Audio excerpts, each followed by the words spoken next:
This is a reading from the Poem of the Man God by Maria Valtorta. Volume 3, Episode 402, Going Towards Emmaus on the Plain, 27th of March, 1946. Dawn is casting a milky green luminosity on the vault of heaven, high above the cool silent valley, and its glimmer, which is and is not yet light, reaches the top of the two slopes. It seems to be caressing lightly the higher parts of the Judean mountains, saying to the old trees which crown them, "Here I am descending from heaven, I am coming from the east, preceding daybreak, and I drive away darkness and bring light, activity, and the blessing of a new day granted to you by God." And the mountain tops are roused by the rustling leaves and the chirping of the first birds, awakened by the trembling branches and the first faint light. And dawn descends lower, down to the undergrowth, to the grass, to declivities, lower and lower, greeted by the increasing chirping among branches, and the rustling noise of green lizards among the grass, and it finally reaches the little stream, down at the bottom, and changes its dark waters into a dull, silvery sparkling that becomes steadily clearer and clearer, and more brilliant. And in the meantime, up there in the sky, where the indigo of the night has faded into a greenish pale blue, the first announcement of sunrise appears, making it azure tinged with pink, and a cirrus appears, small, fluffy, already rosy foam. Jesus comes out of the grotto and looks. He then washes in the stream. He tidies himself, puts on his clothes, looks into the grotto, but he does not call. Instead, he climbs the mountains and goes to pray on a protruding peak, which is so high that it is possible to see a wide view to the east, now completely rosy at dawn, and to the west still tinged with indigo. He prays ardently on his knees, with his elbows on the ground, almost prostrate, and he prays thus until he hears the voices of the awakened disciples calling him. He stands up and replies, "I am coming," and the echo of the narrow valley repeats several times the echo of the perfect voice, and the valley seems to be spreading over the plain, dimly visible to the west, the promise of the Lord, "I am coming," so that the plain may rejoice in advance. Jesus sets out with a sigh and a sentence that summarizes his long prayer and clarifies it. "Father, comfort me." He descends quickly, and when he arrives at the bottom, he greets his apostles with a most kind smile and the usual words, "Peace be with you on this new day." "And with you, Master," they all reply. Judas also is not so grim and solitary.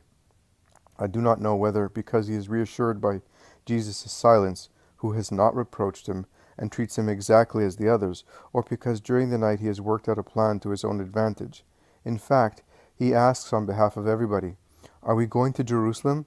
If we are, we will have to go back a little and cross that bridge. On the other side there is a road that takes one straight to Jerusalem." "No, we are going to Emmaus on the plain." "Why? And what about Pentecost?" "There is time. I want to go see Nicodemus and Joseph along the plains towards the sea." "But why?" "Because I've not been there yet, and those people are waiting for me, and because the good disciples wish so. We shall have time for everything." "Is that what Johanna told you? Is that why she called you?" "There was no need for that. They told me personally at Passover, and I keep promises." "I would not go there. Perhaps they are already in Jerusalem. The festivity is close at hand, and in any case you might meet some enemies, and—" "I meet enemies everywhere. They're always close to me."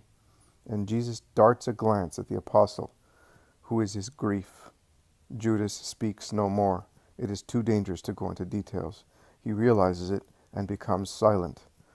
John and Andrew come back with some little fruits which seem to belong to the raspberry or strawberry families, but are a little darker, almost like unripe blackberries, and they offer them to Jesus. "You like them. We saw them yesterday evening, and we went up now to pick them for you. Eat them, Master. They are good." Jesus caresses the two good young apostles who are offering him the fruit on a large leaf washed in the stream, and who, more than their fruit, offer him their love. Jesus picks the nicest ones and gives some to each of the apostles, who eat them with some bread. We tried to get some milk for you, but there are no shepherds about as yet," says Andrew, apologizing. "It does not matter. Let us walk fast so that we may be at Emmaus before it gets very warm." And they set out, and those who are more hungry continue to eat, while walking along the cool valley, which becomes wider and wider, ending in a very fertile plain, where reapers are already working hard. I do not know that Nicodemus had houses at Emmaus, remarks Bartholomew. Not at Emmaus, farther on. Relatives' fields which he inherited, explains Jesus. How beautiful the country is, exclaims Thaddeus. It is in fact a sea of golden ears, interlaced with orchards, which are a real dream, and with vineyards already promising glorious grapes, well watered as it is, because the nearby mountains pour numberless little torrents into it in the mouths when irrigation is required most, and because it is provided with underground streams. It is a real agricultural Eden.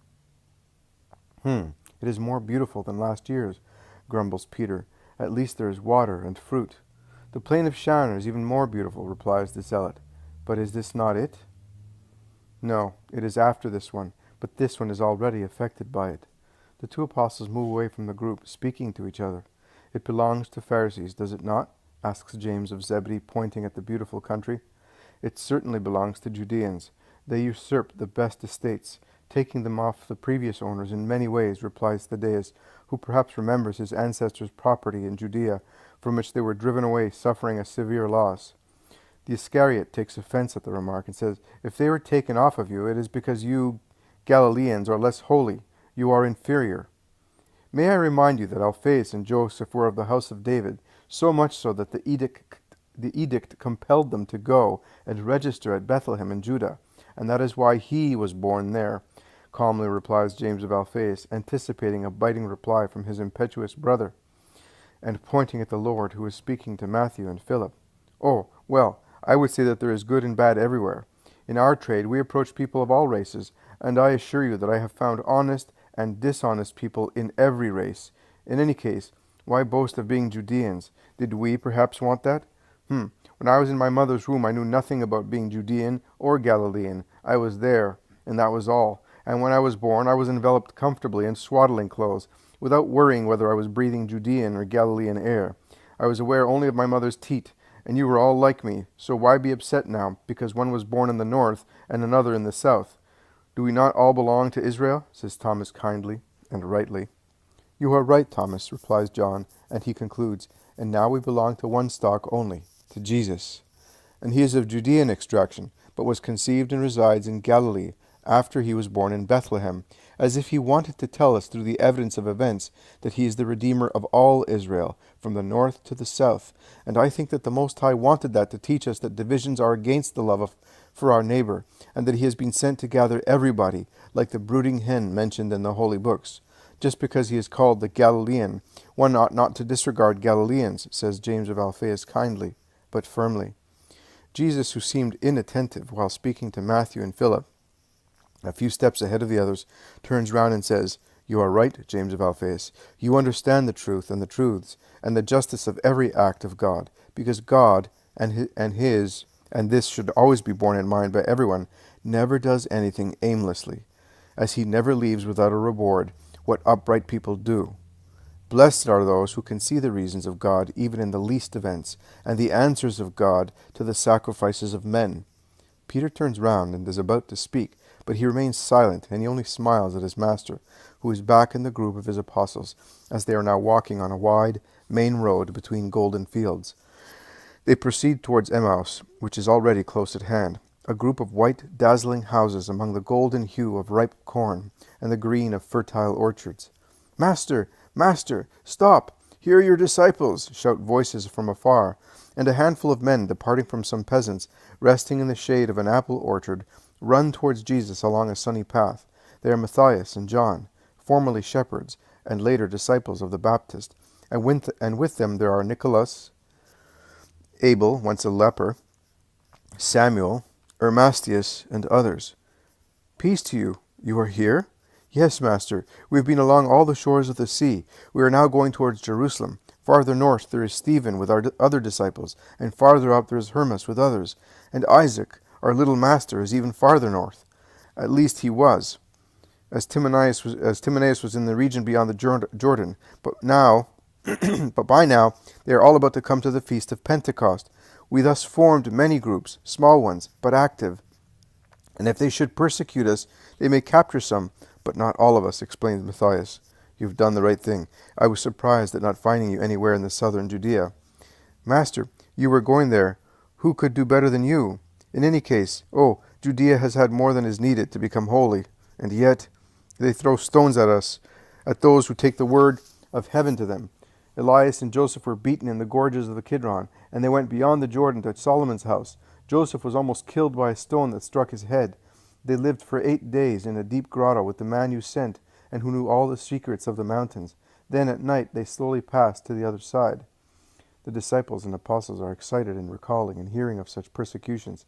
But Jesus calms them, saying, The innocents tinge with the purple of their innocent blood the way of the Christ, but that way is to be purpled over and over again, to erase the traces of evil from the way of God. It is a regal road. Martyrs purple it for my sake. Blessed among the blessed are those who suffer persecutions for my sake. Master, we were speaking to those peasants. Will you speak to them now? Asks John, the ex-shepherd. Go and tell them that I will speak at sunset near the gate of Emmaus. The sun prevents me now. Go, and may God be with you. I will be at the end of this road. He blesses them and sets out again, seeking shade, because the sun is very warm on the white road, on the sides of which 2 rows of plane trees give very little shade.